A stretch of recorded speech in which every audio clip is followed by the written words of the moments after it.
I work for Five Band Rock Radio, which is an online radio station. Have lots of listeners, basically, just to give a bit of background. Rock of all sort of genres, really, you know, through sort of real heavy metal type stuff. And cool. So what I'll do is I'll record this and I'll play it for the listeners with some of your tracks as well. That's awesome. So you've got some background. Okay. Right then, I'm here with Chris from Lacuna Coil. Hi, Chris. Hi, how are you doing? I'm fine, thank you. Are you? Good, good. Okay. Right, this is the third night of your UK Darkness Rising tour. How's it going so far? So far it's been really good. We played Nottingham 2 days ago and Stoke last night. Yeah. Both shows were almost sold out, so that's actually a pretty good thing. And we've been playing also a couple of new songs, and reactions so far have been amazing, actually. You know, I mean, one of the two songs was a single that was released not too long ago, Trip to Darkness, and the other one is actually a completely new song that was never played before. So, I mean, people didn't really have the chance to hear it before. I must say that it's actually going really well. Yeah. Oh, brilliant. You're playing 18 dates in the UK, which is quite extensive and very nice to see because not many bands do that. What's the reason for playing so many? Well, for one, we haven't been here for over a year. The last tour we did was like end of October last year. So since the single came out and we wanted to pave the road for the new album coming out next year, we decided to come to the UK, which is our main market here in Europe, and try and play like smaller venues just to have like more intimate shows with our like die-hard fans, and so that we could give, as I said before, like a little anticipation of what the new album will be. And that's basically the reason why we are playing so many shows. So we want to go pretty much everywhere where we've been before, and also to places where we've never been. You know, so it's a pretty long tour. I know. I mean, it's we usually have like in a month we tour all over Europe, while this time is actually only the UK. It's a pretty special thing. Yeah, I think it'll go down really well with the fans. Cool. You recently played some more intimate club shows in Italy. Why did you decide to do that, and how were they received? It was basically a warm-up tour for the UK tour. You know, that was only like we've never really played a lot in Italy. We always like try to put like a couple shows into the European tour, and then we go to Italy, play Milan and Rome, the main cities there. But we wanted to practice a little bit, you know, because we are playing new songs, and we want to make sure that we can play very well, and we can give the right impression to our fans. And so it was like a double reason why we did that. One, because we didn't really play a lot in Italy in the past couple of years, and two, because this would have been like a great thing for warm-up thing for the UK tour. You know, it went really well actually. All the shows were really busy. There were a lot of people.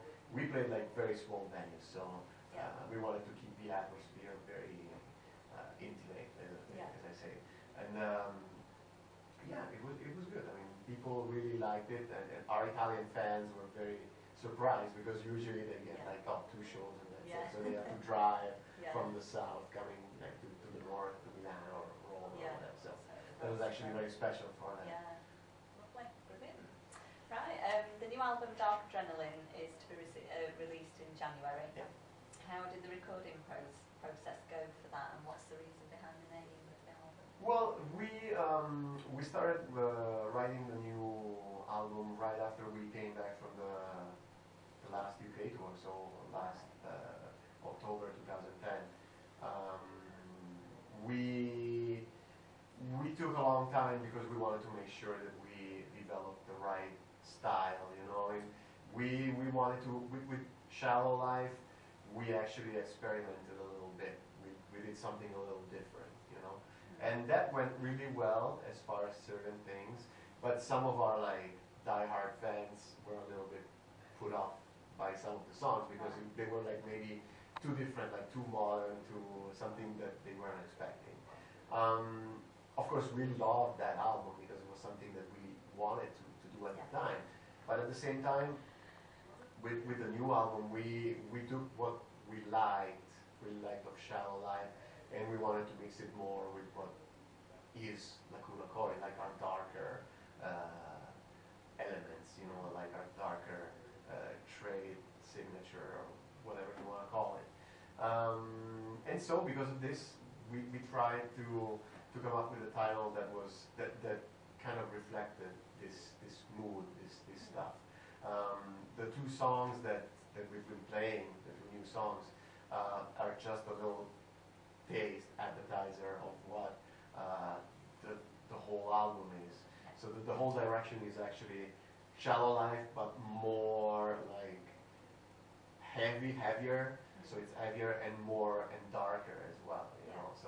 So far, people who have listened to it are very happy, because even people that weren't like too happy with Shallow Life, now they're actually, oh, I really love this new album because it's actually, it goes back to certain things that you've done in the past, but with some new elements in it, you know, the good stuff that was in Shallow Life, basically. Yeah. Brilliant. What do you think are the factors that contribute to your success? It's really hard to say. We just do what we like, you know. I mean, we don't try to follow a certain trend or like other bands that are successful or popular, because that's not really a reason why you get successful as well. I mean, you can be playing the same music Lady Gaga does, you know, but not be as successful as she is. So I think basically the reason why we are where we are right now is that we are really honest. Like we play what we like to play, and coincidentally, this is really our fans really like it too. You know, so I think it's just a matter of like being true to yourself. Like play what you like, and if people will like it, then that's great. You know, that they will actually know that you're not trying to make money, or I mean, of course we are, because we have to make a living, you know. But it's not like we are, oh, we'll write like this hit single and we'll make like $10 million or pounds or whatever, because it doesn't really work that way. You know, so you do it because you enjoy it, and then if it works, good. If it doesn't, it's too bad. You know? Okay. You recorded a cover of Depeche Mode's Enjoy the Silence. Yeah. Are you planning on recording any more covers? There is actually a little surprise on the new album, but I can't tell you more. I can't tell you more about it. Well, I've seen the track list. So you know. But I wasn't sure. Well, if you want to say that, we'll keep it a surprise. I think people will be really surprised by the song. Yeah. I mean, it's a really, it's not a rock song in like strictly rock song, but the way we actually recorded it, I think people will probably like it. Our fans especially. Your take on it. Yeah. Cool. Right. I was going to ask about the dual vocals in the band. Could you tell me a bit about that? You know, how Christina and Andrea sort of work that out between them. You know, the writing process and how they decide to split the vocals between them. Well, basically, we use vocals as two additional instruments. You know, so depending on the part, because we start writing the music first. I mean, mainly. Then sometimes we start from the vocal line, but like the process usually starts from like a certain like guitar riff or whatever, and we start writing the whole song, or at least we try to, and then we add the vocals on top. So we try to see where Andrea's voice will fit and Christina's